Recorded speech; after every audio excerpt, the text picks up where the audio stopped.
Hi, I'm Bob Zimmer, Member of Parliament, today along the Ottawa River, just outside of Ottawa. And some of you might be wondering why I'm on the Ottawa River talking about the BC public fishery. Well, today I have with us biologist Phil Morlock to talk about his experience and some of his research. Phil, why did you get involved in fishing? Well, actually, Bob, I started fishing when I was 5. My mom and dad took me, and I've been fishing and hunting all my life. And I was fortunate to be able to take my avocation and make it a vocation when I studied biology. What you might not know is that Phil was actually in British Columbia doing a major research project for the Department of Fisheries and Oceans. Phil, can you just explain a little bit about what you studied in our BC waters? Well, it was in 1992, and it was a partnership between some of the boat companies, engine companies for outboards in Shimano, Canada, who I worked for at the time, and Fisheries and Oceans Canada. And it had to do with studying coho salmon in the Straits of Georgia for hooking mortality. How were the fish doing once they were caught and released? Right. And did they survive? Did they not? And so on, because it helped DFO and DFO scientists determine what kind of rules and regulations to put in place that would be acceptable to the angling community and practice good conservation measures. Right. And Phil, I know what the numbers are, but what did you find about salmon survivability because we're talking about catch and release, and some are concerned that once you catch a fish that the mortality rates are high. But Phil, what did you discover in our BC waters? There'd been a lot of work in advance of that in freshwater species and in other saltwater areas. What we found with salmon was it was the very same. The survival was well over 90%, sometimes as high as 95, 97% of the fish returned.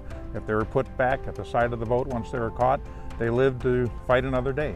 And things like a single barbless hook, which are part of the regulatory, the rules in BC anyway, is the single barbless hook, so that's already practiced. So you're saying the survivability was higher than 90% in some cases? It was in most cases, if anglers were careful putting the fish back, if the water was cold, as it always is off the coast of BC. And so the survival was excellent. Wow. And it was very much within acceptable parameters for DFO management for the population of salmon.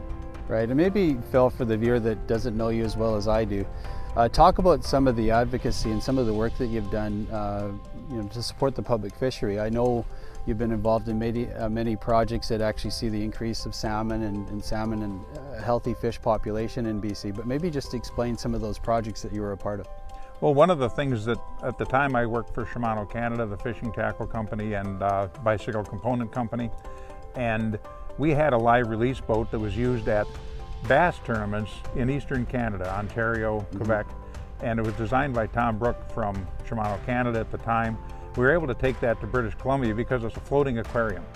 And that gave DFO an opportunity to do research on the water, hold the fish on the water, study them for a period of time, tag them, and then release them. That's how we're able to find out the survival rate, by handling those fish and by keeping them right where we could see them all the time. Right, and as we've talked about, there used to be a good relationship between the public fishing community and Department of Fisheries and Oceans, and we even see that today. We see the Sport Fishing Advisory Board is supposed to provide advice to the minister, and that's where some of the data that we're referring to is actually DFO data supplied by this particular group, but the minister is just simply not listening to it. I've been involved in the fishing business, the fishing conservation community for 35 years. Right. And I got to know people like Tom Bird, Bill Otway, Dr. Terry Jerness at DFO. Excellent cooperation between people who fish, anglers, First Nations, scientists, the business community, tourism, and people that make fishing tackle and so on. It was an excellent relationship, and it's all gone away. Right. I've managed to see that disappear. In the last 20 years, it's become pretty dire. DFO doesn't listen to people who fish anymore.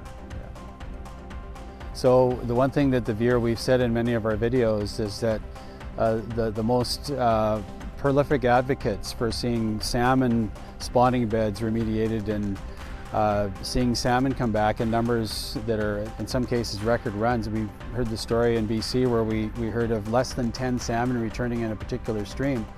And because of the efforts of people like you, Phil, we've seen thousands of salmon coming up that river again, from the broodstock of stock right from that particular river. So what I'm concerned about is we lose some of our biggest advocates in recreational fishing or the public fishery, we lose that whole environmental stewardship that we've talked a lot about. Many of those young people that fish are the same ones that go out on a Saturday to see those salmon and picking up garbage off of a beach just like this to make sure that those salmon spawning beds are healthy so those salmon return in bigger numbers than before. Why do you do what you do? Well, on a personal basis, I taught my son and daughter to fish. It's a family heritage of mine passed down from generations in my family. Now my 2 young granddaughters are learning, and they love the outdoors, they love wildlife, they enjoy fishing.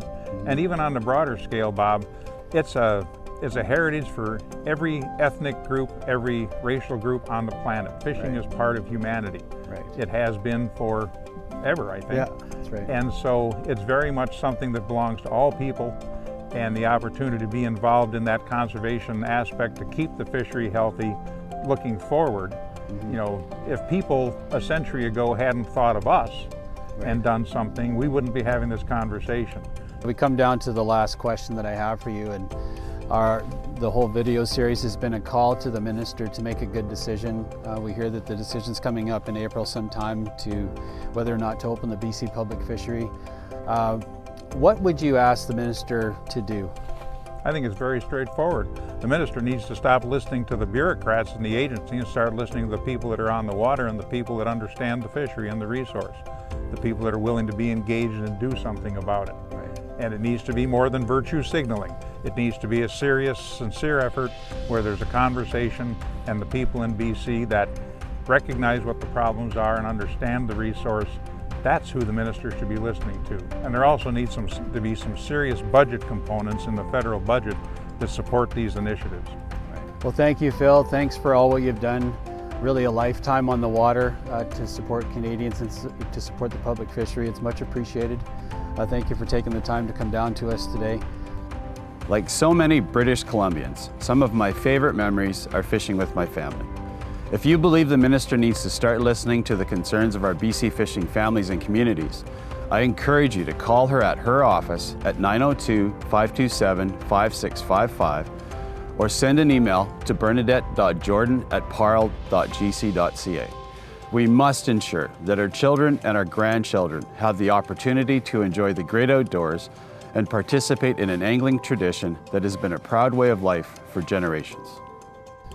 Thank you for watching, and remember to keep BC fishing and keep Canada fishing.